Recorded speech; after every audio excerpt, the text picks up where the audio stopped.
मिल गया भीमा कोरेगांव का वो असली इतिहास जिसे सदियों तक दबाया गया। क्या तुमने कभी सीना तान कर कहा है कि हाँ, मैं महार हूं, मैं चमार हूं? अगर नहीं तो इसकी वजह तुम नहीं हो।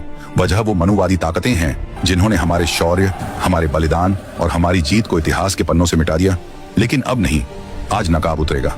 आज वो सच सामने आएगा जो किताबों में नहीं पढ़ाया गया।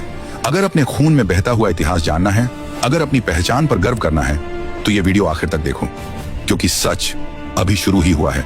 कल्पना कीजिए, एक तरफ 28,000 सैनिकों का समंदर, हाथ में नंगी तलवारें और मन में सत्ता का अहंकार, और दूसरी तरफ सिर्फ 500 लोग, भूखे प्यासे और थके हुए। गणित कहता था कि वे मिनटों में कुचल दिए जाएंगे, लेकिन इतिहास गवाह है, उस दिन गणित हार गया और जज्बा जीत गया। यह सिर्फ 1818 की एक लड़ाई की कहानी नहीं है, यह उन सदियों के अपमान और अत्याचार की दास्तान है जो पेशवाई के दौर में दलितों ने सहे। उस समय दलितों को इंसान नहीं समझा जाता था। गले में हांडी और पीठ पीछे झाड़ू बांधने की मजबूरी इसलिए थी कि उनकी थूक जमीन को अपवित्र न करे और उनके पैरों के निशान मिट जाए। ये सजा नहीं थी, ये एक पूरी कौम की आत्मा को कुचलने की व्यवस्था थी। दलितों को मंदिर, कुएं और शिक्षा से दूर रखा गया। उनकी परछाई तक से परहेज किया जाता था। सड़क पर सामने से कोई ऊंची जाति का आदमी आ जाए तो दलित को रास्ता छोड़ना पड़ता था।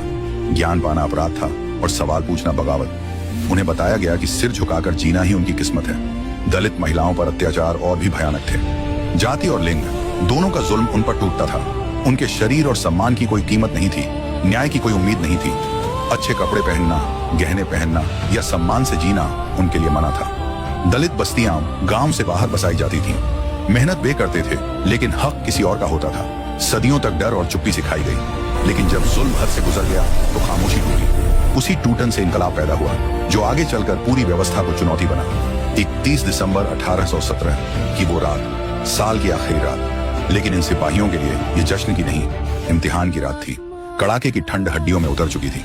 अंधेरा इतना घना था कि सामने चल रहे साथी की परछाई तक साफ नहीं दिखती थी। बॉम्बे नेटिव इन्फेंट्री के 500 महार सैनिक लगातार 43 किलोमीटर पैदल चलकर भीमा नदी के तट तक पहुंच चुके थे। पैरों में छाले थे, सांसें तेज थीं, बदन थक चुका था। न ढंग का खाना नसीब हुआ, न आराम करने का मौका। कई सैनिकों ने रास्ते में सूखी रोटी का आखिरी टुकड़ा भी बांटकर खाया था, लेकिन उनकी आंखों में थकान से ज्यादा कुछ और था। एक अजीब सी दृढ़ता, एक जिद, मानो वापस लौटना अब विकल्प ही नहीं था। भीमा नदी सर्द, शांत और गहरी। पानी की हल्की हल्की आवाज मानो आने वाले तूफान से पहले की चेतावनी दे रही हो। नदी के इस पार खड़े थे ये 500 सैनिक, और उस पार एक ऐसी ताकत जिसे देखकर बड़े बड़े योद्धाओं के हौसले टूट जाते थे। नदी के उस पार डटी थी बाजीराव द्वितीय की 28,000 की विशाल फौज। रेशमी तंबू दूर से ही चमक रहे थे। हजारों घोड़ों की हिनहिनाहट, लोहे से ढकी तोपें, चमचमाती तलवारें और अपने घमंड में डूबी एक पूरी सल्तनत। एक तरफ संख्या का नशा था, सत्ता का अहंकार था, और दूसरी तरफ भूखे, थके लेकिन अपमान से तपते हुए 500 महार सैनिक। जरा सोचिए, ठंड से कांपता बदन, खाली पेट, सामने दुश्मन की फौज जो संख्या में 50 गुना ज्यादा। क्या ऐसे हालात में कोई टिक सकता है? क्या ये 500 लोग डरकर पीछे हट गए? क्या उन्होंने घुटने टेक दिए? क्या उन्होंने सोचा हम बस 500 हैं सामने 28,000? नहीं, बिल्कुल नहीं, क्योंकि ये सिर्फ सैनिक नहीं थे। ये वो लोग थे जिनकी पीठ पर सदियों से अपमान का बोझ लदा था, जिनके लिए लड़ना कोई नई बात नहीं थी। उनकी पूरी जिंदगी ही संघर्ष थी। उनके सीने में जल रही आग ठंड से ज्यादा तीखी थी। उनका गुस्सा भूख से बड़ा था। यह जंग सिर्फ तलवार और ढाल की नहीं थी, यह जंग आत्मसम्मान की थी। यह जंग उस इतिहास को पलटने की थी जिसने उन्हें हमेशा झुककर जीना सिखाया था। और इसी सर्द सुबह भीमा नदी के किनारे इतिहास अपनी करवट बदलने वाला था। 1 जनवरी 1818 सुबह की पहली किरण जैसे ही भीमा नदी के पानी पर पड़ी, वैसे ही इतिहास ने अपनी सांस रोक ली। ठंड अभी भी हवा में थी, लेकिन अब ठंड से ज्यादा गर्म था इन 500 महार सैनिकों का खून। रणभेरी बजी और युद्ध का शंखनाद हो गया। बिना किसी हिचकिचाहट के 500 महार सैनिक भीमा नदी में उतर पड़े। ठंडा पानी, भारी हथियार, थका हुआ शरीर, लेकिन कदम नहीं रुके। जैसे ही उन्होंने नदी पार की, सामने खड़ी पेशवा की फौज को अंदाजा हो गया कि आज सामने कोई साधारण सेना नहीं है। तलवारें टकराईं, भाले चमके और मैदान में जय की नहीं, हौसले की आवाज गूंजी। एक एक महार सैनिक पेशवा के 50 से 60 सैनिकों पर भारी पड़ रहा था। जोश ऐसा कि वार के साथ साथ सदियों का गुस्सा भी टूट कर निकल रहा था। हर हमला सिर्फ शरीर पर नहीं, उस व्यवस्था पर था जिसने उन्हें इंसान मानने से इनकार किया था।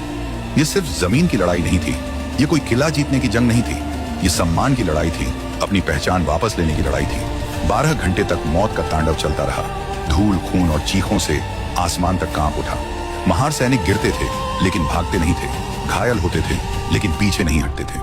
पेशवा की फौज हैरान थी, ये लोग मर क्यों नहीं रहे, ये थक क्यों नहीं रहे, ये डर क्यों नहीं रहे? क्योंकि ये इसीलिए नहीं लड़ रहे थे कि किसी सत्ता को जिताना था, ये इसलिए नहीं लड़ रहे थे कि कोई ताज बचाना था, ये इसलिए लड़ रहे थे ताकि आने वाली पीढ़ियां गले में हांडी और पीठ पर झाड़ू बांधकर पैदा ना हो। ये इसलिए लड़ रहे थे ताकि उनके बच्चों को इंसान कहलाने के लिए हथियार न उठाने पड़े। उस दिन महार सैनिकों ने तलवार से ज्यादा अपने हौसले से वार किया। उन्होंने साबित कर दिया कि जब एक दबाया हुआ समाज एकजुट होकर खड़ा होता है तो संख्या, सत्ता और साम्राज्य सब बेमानी हो जाते हैं। बड़े से बड़ा घमंड ताश के पत्तों की तरह ढह सकता है। भीमा कोरेगाम की वो धरती सिर्फ खून से नहीं भीगी थी, वो आत्मसम्मान, साहस और इतिहास की सबसे बुलंद दहाड़ से गूंज उठी थी। शाम ढलने लगी थी, सूरज धीरे धीरे भीमा नदी के किनारे उतर रहा था। पूरा मैदान धुएं, धूल और खून की गंध से भरा हुआ था। तलवारें थम चुकी थीं, लेकिन हवा में अभी भी युद्ध की दहशत तैर रही थी। दोनों सेनाएं थक चुकी थीं और अब सवाल सिर्फ एक था, कौन टिकेगा और कौन टूटेगा। तभी जो हुआ उसने इतिहास की धारा ही बदल दी। संख्या का घमंड, हथियारों की ताकत और सत्ता का अहंकार सब घुटनों पर आ चुका था। बाजीराव द्वितीय की 28,000 की फौज, वही फौज जो सुबह अकड़ और भरोसे से भरी थी, शाम होते होते मैदान छोड़कर भाग खड़ी हुई। सोचिए, 28,000 सैनिक पीछे हट रहे थे और सामने खड़े थे सिर्फ 500 महार योद्धा, थके हुए, घायल, खून से लथपथ, लेकिन खड़े।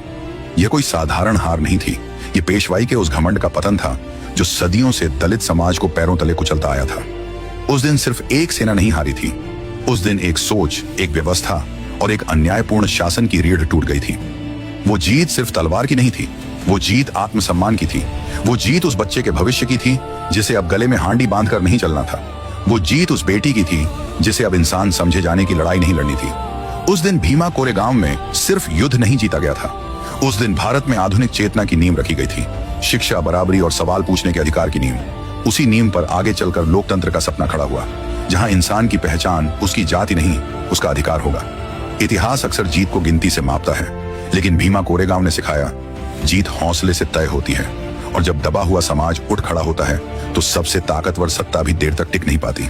वो शाम सिर्फ सूरज के ढलने की नहीं थी, वो शाम पेशवाई के अंधेरे के डूबने की थी और एक नए सवेरे के उगने की शुरुआत। युद्ध खत्म हो चुका था, तोपें खामोश थीं, तलवारें म्यान में लौट चुकी थीं, लेकिन भीमा कोरेगाम की धरती आज भी बोल रही थी। यह वही मैदान है जहां कभी 500 महार सैनिकों ने इतिहास को चुनौती दी थी, और यही वही जगह है जहां दशकों बाद एक इंसान बार बार आकर सिर झुकाता था। कोई राजा नहीं, कोई सेनापति नहीं, बल्कि एक विचार। हर साल 1 जनवरी को जब सुबह की पहली धूप इस स्तंभ पर पड़ती थी, तब यहाँ एक शांत सा कदमों का शोर सुनाई देता था। वो कदम थे भीमराव अंबेडकर के। बाबा साहेब यहाँ इसलिए नहीं आते थे कि कोई रस्म निभानी हो, वो इसलिए नहीं आते थे कि अतीत का शोक मनाना हो। वो यहाँ आते थे अपने समाज को उसका इतिहास याद दिलाने। वो इस स्तंभ को देखते थे और उन्हें पत्थर नहीं दिखता था, उन्हें दिखती थी वो चीख, वो साहस, वो आग जो 22 महार शहीदों के खून से लिखी गई थी। ये स्तंभ उन लोगों की कहानी है जिन्हें सदियों तक कहा गया, तुम पैदा ही सेवा के लिए हुए हो, तुम्हें सिर उठाने का हक नहीं, तुम्हें सवाल पूछने का अधिकार नहीं। लेकिन इसी धरती पर इन्हीं लोगों ने हथियार उठाकर नहीं, हौसला उठाकर जवाब दिया। बाबा साहेब जानते थे, जो समाज अपना इतिहास भूल जाता है उसे फिर से गुलाम बनाना आसान हो जाता है। इसीलिए उन्होंने भीमा कोरेगाम को सिर्फ जीत नहीं बनाया, उन्होंने इसे चेतना बनाया। यहाँ खड़े होकर बाबा साहेब आने वाली पीढ़ियों को देख रहे थे, उस बच्चे को जिसे अब गले में हांडी बांधकर नहीं चलना होगा, उस बेटी को जिसे अब चुप रहना नहीं सिखाया जाएगा, उस युवा को जिसे अब यह नहीं बताया जाएगा कि तू कमजोर है। यह स्तंभ एक संदेश देता है कि जब गुलाम को उसकी गुलामी का एहसास करा दो तो वह भीख नहीं मांगता, वह बगावत करता है। और उसी बगावत को बाबा साहेब ने दिशा दी। उन्होंने तलवार की जगह कलम पकड़ा, उन्होंने बदले की जगह संविधान चुना, उन्होंने गुस्से को शिक्षा में बदला और संघर्ष को अधिकार में। भीमा कोरेगाम से संविधान तक की यह यात्रा कोई संयोग नहीं थी, यह एक सोची समझी क्रांति थी, एक ऐसा सपना जहां इंसान की पहचान उसकी जाति से नहीं, उसके अधिकार से होगी। आज जब लाखों लोग हर 1 जनवरी को यहाँ आते हैं तो वे सिर्फ श्रद्धांजलि नहीं देते, वे एक वादा दोहराते हैं कि हम झुकेंगे नहीं, हम भूलेंगे नहीं और हम अपनी विरासत को मिटने नहीं देंगे। क्योंकि भीमा कोरेगाम कोई बीती हुई लड़ाई नहीं है, ये एक जिंदा चेतना है, और जब तक यह चेतना जिंदा है कोई भी व्यवस्था इंसान को गुलाम नहीं बना सकती।